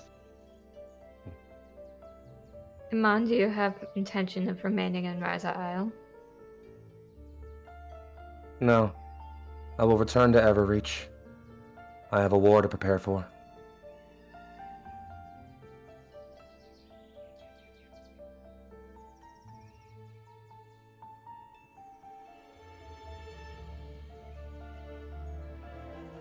I had promised if I saw you again, I'd kill you. Do you remember that?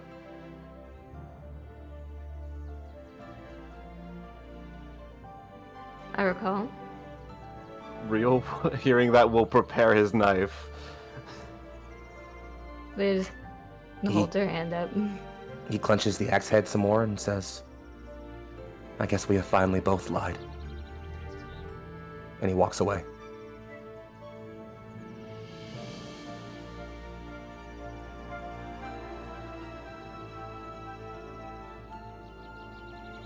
Now, Trusai has been active through this whole thing, and has there been any fluctuation?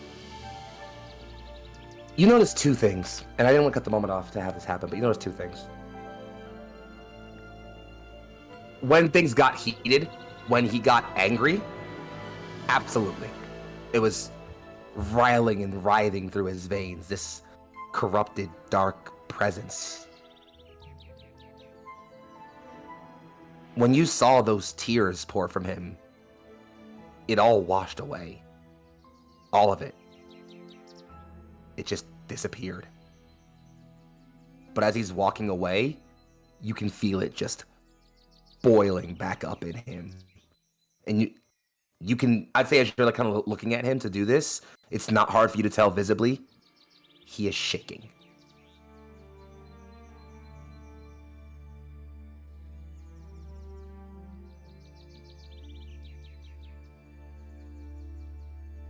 More and more it eats at you. How much are you going to give?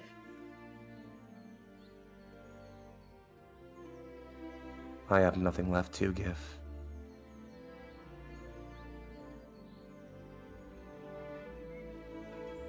Save your devotion and the world it wishes ye burned. My devotion was lost a while ago. And this world is worth nothing without it. When you finally learned the truth?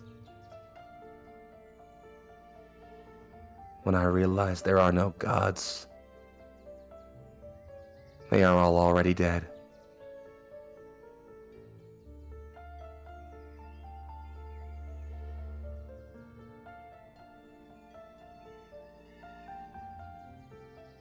Dead or dying, grasping at what little embers it can.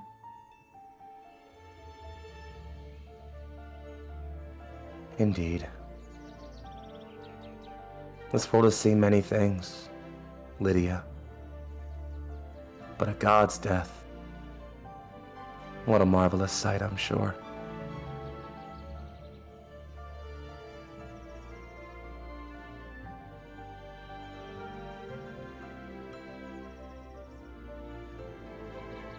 And that is the truth you wish to expose to everyone. That there truly are no gods, there truly is no ever flame. It is simply beings toying with life. He continues, without answering at first, continues to step towards the door, stops just at the frame of it, kind of turns his head back a bit, the silver moving just behind his armor so you can see his face, and there's a very strange smile on it. You are always so perceptive. And he just walks away past the door frame.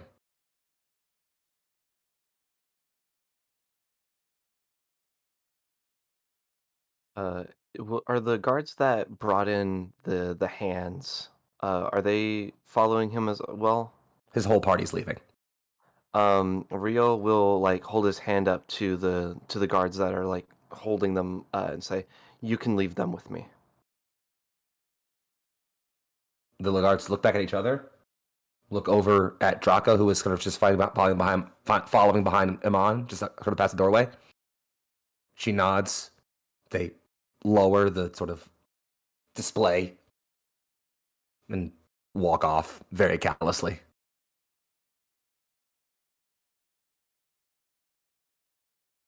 Rio will kind of in the middle, like of between all of their bodies, he'll kind of kneel down and just like say thank you for answering the call. And he will collect the rings. And later on, he'll arrange their bodies to be kind of like packaged up and to be sent back to Everreach to be buried. And I think Westreach. Westreach, yes. Everreach is where the bad guys are. Westreach. It's fine. Sorry, I'm bad with names. Listen, dude, I do it and I made the world.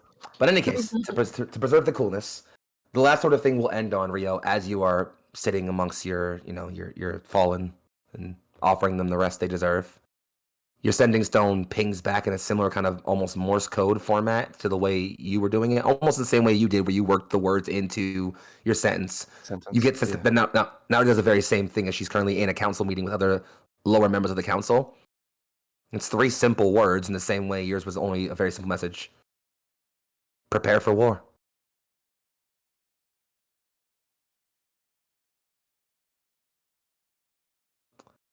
Rio will call back. Mayday is more of just like a we're probably going to die situation, right? Like that's what this is supposed to be used. That's what that call sign means. My sweet Rio, you left your stone on.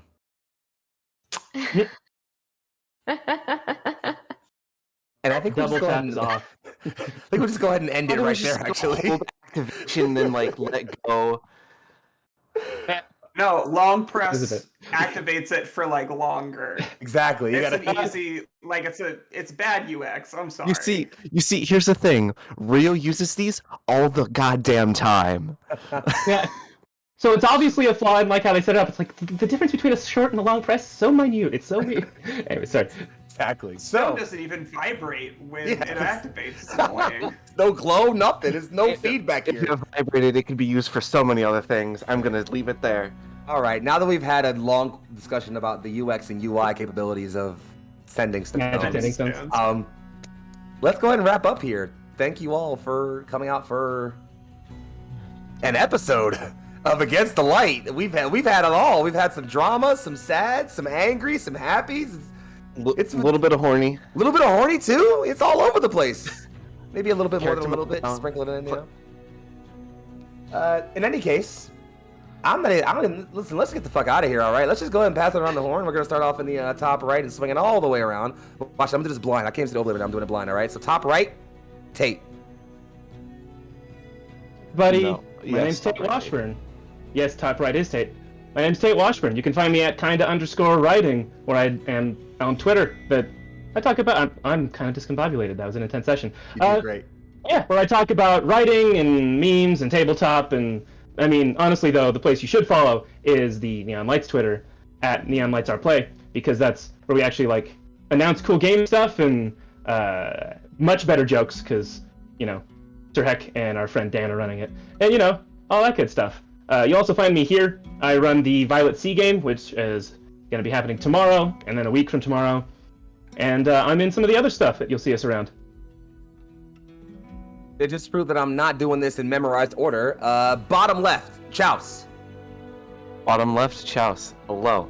I have been Rio Branshaw. I almost said I'm Chouse. I've been Chouse. Today has been a session. I almost made Foxy spill his water. Does that count as a victory? Do I win at D&D? You Do won I win? D&D. You made the DM react the most. Yes. You did that halfway boy. through the session already, Chouse, just so you know. You already won halfway through the session. I broke. did great. Proud of you. It's fine. I won, but what cost? Today has been a very emotional. Hey, I got a Thanos joke in. You did it. I've been your little purple boy, Real Branshaw. You can find me over on the internet by Chouse or It's Chouse. Look for the dolphin, just makes it a bit easier. You did it. Yeah, I've been. It's been a session. Tired. Yeah. Yeah. Words. It's all right. We love you a whole lot, buddy. You know that? Yeah. Keeping it I moving, think grooving, you will somewhat. keeping it moving, grooving, going, and flowing until we get right back there, directly above you, Vermin. Hey, legendary vermin, and I have been legendary vermin. Continue to be legendary vermin on all the places on the internet that matter, which is of course itch, Twitch, Twitter, and I suppose YouTube. If you are ever looking for replays of things that I've been in, I have a big long list of all of the actual plays that I have running right now on my YouTube channel. That's the only thing that's there. Please, if any of this didn't make sense, go back, watch the old episodes, check out other stuff that I've been doing. If you're ever like, hey, I want to catch this stuff live in the future, go on over to legendaryvermin.com/live.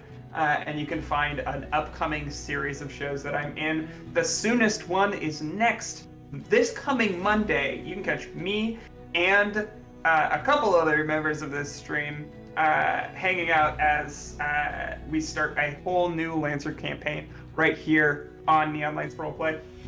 And finally, if you're ever like, gosh, I want to do things a lot more like Vermin does them, you should go check out my games at legendaryvermin.itch.io. There's a lot of me in those games, and they're good, I think. They're good games. They're real Why good they're games. good. That's why they're good. Yeah.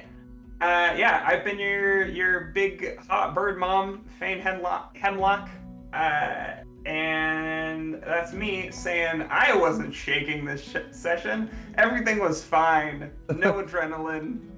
What do you mean? That makes me happy Room that they were actually good. on fire. All right, in that case, we only have one last player to bring. So happy I could bring you all adrenaline. That makes me the most happy as a GM. Nothing else makes me happy than knowing I can bring you guys emotions and like adrenaline and feelings. That makes me happy. And I guess that lastly leaves us with, last but anything but least, at the bottom right, Meg Mysteria. Hello everybody, like I was introduced, I am Meg Mysteria. Tonight I got to play Lydia Evermore, our house historian, who has been publicly outed as having something that she is lying about, and got to really have a touching experience with her companions, and got to have a interesting showdown with her ex. But I guess meeting we my can ex have the a campaign. little- How I met my ex. We will. Or like how I met my friend's ex, but She probably has a lot of questions to answer, but she definitely has more answers than questions now. As far as what's coming up, you guys can find me tomorrow over on TPK at 1 p.m. Eastern. We are doing a Terminator one-shot that I'm going to be in. And then, of course, Monday, we've got the premiere of Frozen Rain, our Lancer campaign. That'll be a fun sight to see. There'll be an off-screen recording of Core Hearts next weekend. But as far as that, you'll find me here again in a couple of weeks when we do our next episode Against Light, and next month we'll have the Hubris of Man coming back around. So, but I think that is it for me. So let's throw it up to our wonderful game maestro.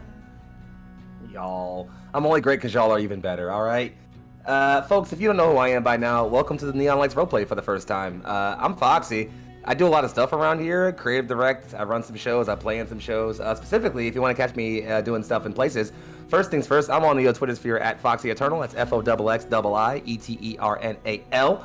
I don't go right ringers, I slay fascists. I'm gonna keep having a good time doing it, even when I get permabanned. Doesn't matter. next place you'll see me at is right here, actually, tomorrow at 2 p.m. Eastern for The Violet Sea, which is we're gonna have a feeling to talk about tomorrow. If you feel like this session today was like everybody being like, there's gonna be a lot of that going on next tomorrow on Violet Sea. So look forward to that. Other than that, you'll catch me, like I said, like was already mentioned twice here, Monday for the launch of Frozen Rain, our Lancer campaign. Cannot fucking wait to see how fucking dope that campaign is gonna be. And we have awesome characters and so much things built up. Beyond that, you'll see me here for After the End, my Off-Roaders campaign, occasionally popping in for A Blade's Will, the our Neon Lights Naruto 5e campaign, and more specifically, you'll see me for 2 brand new campaigns showing up soon that haven't been announced just yet. So sit tight, and it's been great. So, you know, a lot of things happening. Just been really happy to hang out with y'all. This is a great campaign, and like I said in the break during our first break, this is what I do this shit for. Like, for the moments we have here where everyone's kind of just in it and feeling it and going through it together, and whether it's processing your own real life stuff or just kind of feeling what's happening with your character in the moment, I'm always here for the places where things happen. It's just, you know, I love you all. I love you all for making that happen. We're gonna get the fuck out of here now. Y'all have been wonderful. We've been Neon Lights Roleplay. This has been Against the Light, and I hope you all take a wonderful care of yourselves, each other, and everybody else around you, unless they're Nazis. This has been Against the X's, and we'll see you in 2 weeks. Bye-bye. Bye-bye now.